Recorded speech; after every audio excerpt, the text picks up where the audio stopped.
I had kind of a few ideas that I wanted to talk about this week, and it just kind of came together in a weird way this morning as I was teaching class, and I saw people hitting shields and holding shields. And the thing that happened in my life a couple weeks ago that I first started thinking about was when I went on this big hike on Catalina that I told some of you guys that I was going to do, and I've complained to some of the rest of you after I did it. Some of you guys have heard of this hike. It's called the Trans-Catalina Trail, and it is really difficult. And some people who are like do backpacking all the time and hike crazy stuff might not think that it's that crazy, but everybody says that it's pretty hard. And it was the first real backpacking trip that I've been on. I've gone camping plenty of times and I've gone hiking plenty of times, but it's very different to combine these two things and to put a heavy backpack on with all of your stuff and then climb up mountains. This was for my cousin's bachelor party, and my cousin has been working on it. He's been training, he's been putting a backpack on and hiking, and he's been hiking on flat surfaces. This was not very flat. The first day, so I'm gonna describe this to you guys, and part of my goal is to get you to never want to do it because it is awful. So we get on a boat and we arrive at Catalina, and we're doing the trail backwards. You're supposed to go from Avalon to Two Harbors, but we went the other way around because we couldn't get our camping sites the way that we wanted it. So we go into Two Harbors and we just pack all our stuff on and start going. And I am in decent shape. Basically my job is working out. I am doing something cardio strengthening for like several hours of almost every single day. And this first day was tough for me with the heavy backpack on, just going more or less straight. It was about a 4-hour hike, and my cousin whose trip this was kind of like going fast. He's like, his reasoning was, when there's a little bit of a downhill slope, I'm gonna like build up the kinetic energy, so I start going fast downhill. And we were saying to him, those of us who had our wits about us, we said, you're gonna hurt yourself if you just start going fast like that. He didn't hurt himself, but he just kind of like gassed himself out. So we get to the end of that first day's hike about 4 hours later, and I'm thinking, this is kind of tough. This is harder than I thought it was gonna be. And this was the tiniest, easiest part of the hike. We camped on this beautiful beach. We wake up the next day and we just start going. And the first part of that day, we got to leave our stuff on the beach, and we start hiking. And the first part of this day is 4 hours long, and it's lots of hills, and we're going like this, and we like come across some buffalo, which is very exciting because you have to just stand there and wait for the buffalo to do whatever the buffalo wants to do, and then eventually it leaves, and then you walk past it, and it's tough. It's tough without a backpack on. And we get all the way to the end of the island. We go to Starlight Beach, I think, and it is this nice, beautiful, like black sand beach, gorgeous. And we sit down there, we eat some snacks, and then we get back on and we go all the way back. So that first part there and back to our campsite was 4 hours, and this was tough. And I'm thinking, I don't know how my other cousins are doing. I'm not doing that great. There were 5 of us cousins on this trip. 2 of them just decided we can't do all this hilly stuff anymore. So they just went back like the easy way that we went. And I thought, well, I'm here to do some manly bachelor party stuff. So I went the hard way with my cousin who had already done this trip several times before, and my other cousin who is 21 years old, I think, or 20 and change, and was like an Eagle Scout. And he was just like all about it. And I'm thinking, I think I can do this. And we start going, and my cousin warned us. He said, what we just did this morning was tough. What we're about to do is 10 times harder than it. And I thought, for sure, he's just exaggerating because he wants us to like, wuss out, or he wants us to really be ready to go. And we start going, and it's just straight up a hill for 2 hours straight, up a hill. and we're going, and it's like loose gravel, and I'm like leaning on my hiking poles that I borrowed from Miss Macy because I don't own my own stuff because I don't do this stuff. And I'm going up, and it's just like one step at a time. And early on, at some point, I thought, this is really difficult. I know if I don't get my mind right, there's no way I'm going to make it. So I thought, I'm just going to focus on one step at a time. And I just put one foot in front of the other, one foot in front of the other, and I'm just kind of keeping pace with my cousins. My cousin thinks if we don't go really fast, we're never going to make it to our next campground in time. So we're booking it up this hill. And what happens is you're going up, and you get to a little like hill, or a little flat part, like a whatever that's called, a flat part. What is it? Like a plateau, kind of. It's not a plateau though. You think it's a plateau, and you get right up to it, and then you realize that it's about 5 feet long, and then it goes right back up the hill again. And that happened for about 2 hours. It was just like up, and it was so hard, and I like only about 90% joking said to my cousin, like, this has got to be about as hard as climbing Mount Everest. It was like so brutally difficult. And we finally got up to the top, and it's a nice enough view, but not enough for me to ever want to do this again. And then we're just going like this, and then we start going on the way down. On the way down, my knee just stopped working. My knee said, we're done, that's it. You did too much. Sifu, you bit off more you can chew. And I just ended up like hobbling down. So this leg is straight, and I'm just like doing this, going down the hill, leaning on the poles. At some point, I got to a point where it was almost fast enough, and I just locked out my legs and just like ran the rest of the way. And I got there, and I was positive, I was 100% sure that both of my feet were bleeding. Like I thought I was going to take off my boots, and they would just be covered in blood. And they weren't. They were just covered in blisters. And I couldn't really walk very well, but I still thought, I'm going to do this. I thought I came all this way, and I'm going to just power through it. I think that I can do this. Meanwhile, what my other cousins who went the easy way are trying to convince us that they can do the rest of it. They're like, I think we can do it. Maybe if we have somebody carry our backpacks or something else.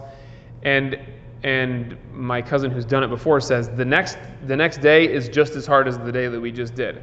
And so we're all trying to convince them, like, you can't do it. It's really hard, and you can't do it. I don't even know if I can do it. I'm pretty sure you can't do it. And they eventually listened to us, and they decided we're just going to get on a boat and go the next day.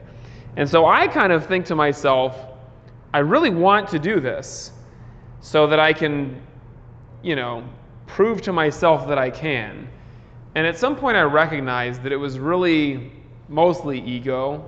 It's a great opportunity. I love having the opportunity to push myself, but at the end of the day, knowing what was going on with my leg, and by the way, my hips and my back and lots of other stuff, but my knee was the thing that was really bothering me the most. I knew that I would either do it just out of pure ego, or I would kind of do the thing that I'm not used to doing, do the thing that would require me to be a different person, which is actually listen to my body and just be okay with not finishing the hike.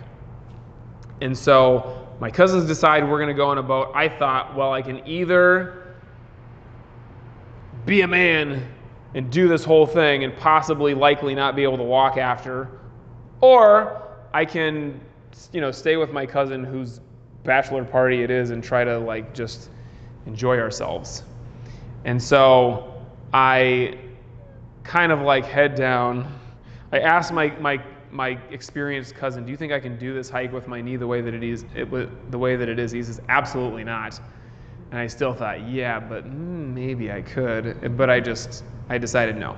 So I got on the boat, and we just went to Avalon and hung out, camped there for 2 days. And my cousins finished the hike, and they came back and said, yep, it was super impossible, very difficult. And my knee, after a couple of days, is back to normal. It's okay. I can do things with it again. It's really nice. And there's part of me that just loves challenges. I love physical challenges. And for me, for example, like a test in Kung Fu, it's not pretty, it's not comfortable, it's very difficult, but I can't imagine very many things that I would rather do, which is a little bit nuts. But I just love being able to dig into a serious challenge and push through it and just like put that one foot in front of the other, and keep going. That's not who I used to be at all. Not even close. Before martial arts, I was definitely the kind of person who would say, "Oh, you're going to get on the boat? Me first. I'll see you there. I'm not going to do the rest of this climb. Are you insane?" And that was me up until around 17, 18 years old when I started doing this type of martial arts with Sifu Brown. And then over the first couple of years, I fundamentally changed as a human being and became somebody who just enjoys the challenge and enjoys really to work hard. I love working hard. And that really early on in my practice spilled into everything else that I did. I started to actually try in school, and I went to college and transferred to a great college and got straight A's and just like worked hard. And obviously you guys see it in the way that I teach and the way that I practice and everything, and that was not me. And it's funny because I think that part of what our practice gives us is this opportunity to be almost like different people. And some of you have heard me talk about who I was with like the rest of my personality. I was not extroverted. I was not the kind of person that would be out in front of people and take charge and be loud. I was like goofy, and I was okay with kind of joking around, but I was never the kind of person that people would listen to for any reason, let alone the kind of person that would kind of be a force that would get people to do stuff. And that is all part of what I started to become, and it was part of what I chose to do with my practice. I thought, this is what I love. I want to teach martial arts. I'm going to make myself into this kind of person. And it still doesn't really come naturally to me. A lot of times it's something that I have to kind of like pump myself up to do, and then come out here and it's like, the show is on, let's go. And it oftentimes, not nearly as much as it used to, but even teaching, something that I do every day, it gives me an opportunity to be something that I wasn't before, or that I'm not all the time. It gives me an opportunity to be a new person, a different kind of person, and to be a way that I'm not used to.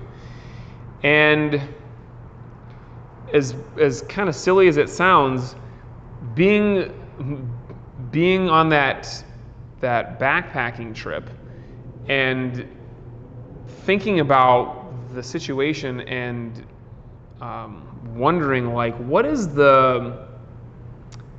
it's not even the smart thing to do, but like, what is the prudent, what is the responsible thing to do? And responsible, again, is not something that comes natural to me, especially when it comes to the way that I treat my body. It is usually just like throw myself into whatever and see what happens. But I thought, you know what? I'm going to go back and be teaching classes in a few days. And as much as I like the fantasy of walking around with a cane, I kind of don't want to do that. So I thought, I guess the responsible thing, the thing that I would not usually do, would be to just not finish this hike. And it was so freeing to me to just kind of ask myself, like, what could I do differently if I were this? And it's not like I have to do this thing, but to just ponder the question, if I were this way, what would I do? If I were this way, what would I do? And our practice, going all the way back to the beginning of what I was saying here with holding the shields as an example, our practice gives us the opportunity to be different ways and oftentimes be something that we're not comfortable with and be something that is not natural for us. So I see people holding the shield. And some people, they hold the shield like this. They're like, and somebody hits them and they go like, every time that somebody hits them. And then other people are like this. They're like rock solid mountain, and the person on the other end is hitting it as hard as they can, and they're just not moving at all. They're just a rock. And there are different, grades. This is like black and white, but there's a lot of gray area in there. And I'm not saying that one is always right and the other one is always wrong, but what I'm saying is, for example, if you're the kind of person who really, like I was early in practice, it's very normal for me to just get knocked around, like, and I had to ask myself, what would it be like if I just refused to move? That's not me before becoming Sifu, before doing martial arts. That became an option as part of my practice, to decide, like, you know what? No, I'm going to become an immovable object. And it's kind of like there's a confrontational aspect to it. There is a like, I'm not giving in to this, which didn't come naturally to me. And so when I decided that, it was very freeing to me to recognize, like, I can do this. I can be this different way. And then there are other people who are like, what comes a lot more naturally for me, which is just going with the energy. Your partner's coming in and you just let it go. You go right with it. A lot of people need to work on that more, and to be able to say to yourself, what would it be like if I was more, giving? If I feel my partner's energy and I go with it, or if I were more accepting, I accept my partner's energy rather than trying to stop it all the time. And that is something that we practice in every single class. You should certainly find yourself in situations where you recognize, this is the way that I always do this. And you might think to yourself, you know what, it works. It works well, there's nothing that needs to be changed. But you might also ask yourself, yeah, but what if I tried being this other way? What would open up for me? What could I do differently? Or how could I see this from a different angle? Or how could I provide a different experience for my partner? A lot of us, it's like we come in and we're very aggressive. When you're grappling, for example, you're on the ground and it's like you tense up and you're trying to win. Versus, what would it be like if I were just completely connected to my partner and accepting of their energy and feeling what it's like to give in that situation rather than just to stop. It's totally different. For so many people to come in, they have like the way that they just showed up. This is the way that we just kind of arrived at this point in our lives, kind of by accident. And then there are all of these other possibilities that it's just fun to like put on a different hat sometimes and see, how could I be like this? How could I be like this? And it's like almost like living lots of different lives at the same time. I like the idea of reincarnation. I'm not positive that I'm coming back, but let's pretend that this is the only one we got. Most people, they just start off heading in this direction, and this is it. It's like you get pretty quickly into a rut, you dig yourself in, and you're just going this way. This is the only way for me. And I got my blinders on and I can't see anything on either side. I can't see any other possibilities. But that doesn't usually work well in our practice. Usually you have to kind of get out of that rut and try something new, whether it's because you're trying to fix your technique and improve what you're doing, whether it's, seeing things from your partner's perspective. Just to be a great partner means I got to get out of this way that I always do things and see it from a different perspective. So rather than just kind of like going in this direction that we're used to going, sometimes it's a really great thing to just try something else and just ask yourself, what would it be like if I tried being this way that I never am? And it's uncomfortable sometimes, it's exciting, it's very rewarding, and it's different. And sometimes that's all we need, is just like something different. And sometimes if you look at this from a perspective of there's something wrong with me, there's something lacking in my personality or in my life, that's not really helpful. Because then you kind of have this negative connotation about the whole conversation. This whole experience becomes one of like, what's wrong with me that I need to fix?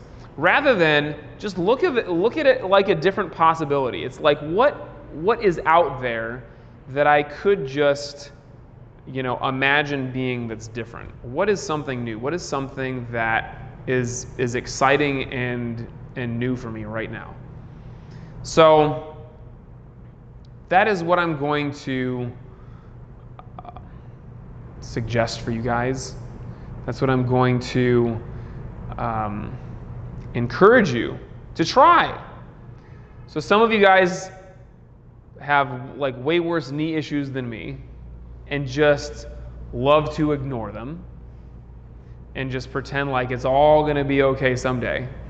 Or I'll just end up in a hospital and then it'll be fine, because then I don't have to worry about it anyways. And then some of you have injuries and you go on the other end of it. It's like I've got to really baby this thing and really make sure that nothing happens to it. And I've got several of each of you on either end of this in class today. And so for you, it might be like, well, what would it be like if I decided I'm not going to give in to this right now? And I don't mean ignore your pain and just pretend that everything's okay and then leave on a stretcher.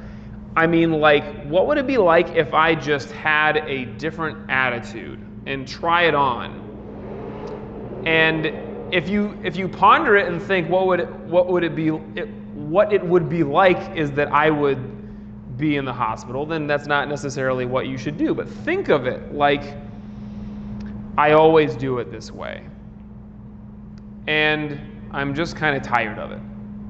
There is something that is exciting out there as a possibility, or there are hundreds of other things. So try it on. And you can think of it like I'm trying on this hat. You can think of it like I'm just kind of stepping completely out of myself. I'm leaving this old me here, and this is something that I'm going to experience just completely differently. Or whatever works for you. I mean, it's all kind of the same thing. It's just a different metaphor. Whatever works. But try it. And you don't have to try it with the biggest, most dramatic, crazy thing that you can possibly think of. You can try it just with something really simple, like the way that you hold the shield, or the way that you're just talking to your partner today, or the way that you drive home. I mean, literally just drive home on a different road. That is sometimes all that you need to shake things up. And you'll start to notice, like, I might not completely change everything that I do. My experience of what I do might be very different.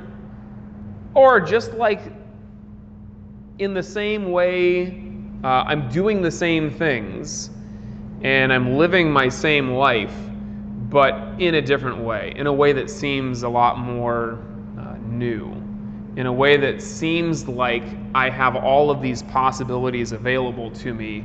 And my experience is not like I'm stuck. My experience is that I am free, that I can do this any way that I want to. And I think if you start small, like just driving home a different way tonight, and most of you guys are not even going to do that, but just do it. You're going to start to notice like your brain is in a different mode. It's now like in a mode of what's possible. It's in a mode of what could be, rather than in a mode of just like, this is the way that I am and I'm stuck. So try that out and see how it goes. And you can start right now with meditation. We all get in our ruts with meditation, and it becomes like, okay, well, I'm sitting and this is the thing that I do, and I do this the same way every time.